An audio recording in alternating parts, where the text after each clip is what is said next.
Hi, I'm Ruben Saltzman with StructureTech Home Inspections, and today I'm going to talk to you about using a moisture meter on concrete.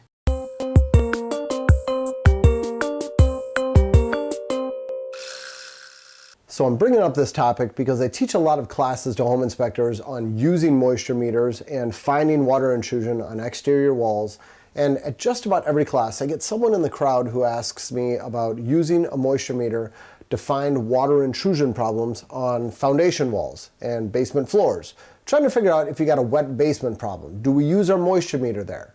And I'll tell you, everyone in my company has a moisture meter. We use these throughout home inspections. We like these ones that are dual purpose moisture meters. They've got these pin probes that we can stick into wood or drywall or some similar materials.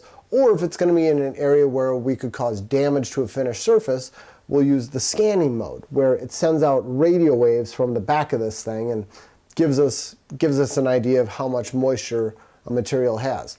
We love these. We use them in basements all over the place. We scan carpet, we check the carpet tack strips, we check stains in the ceilings, suspect areas on walls. We'll scan tiled floors around toilets to help figure out if toilets are leaking. There's all kinds of places we use these. But one place we never use them is on concrete. These are not concrete moisture meters. You try using this on concrete, it's going to tell your moisture meter that it is saturated. It's going to send back super high levels of moisture because your moisture meter thinks it's scanning wood. They don't work on concrete. If you're going to try to figure out the moisture content in concrete, you need a concrete moisture meter.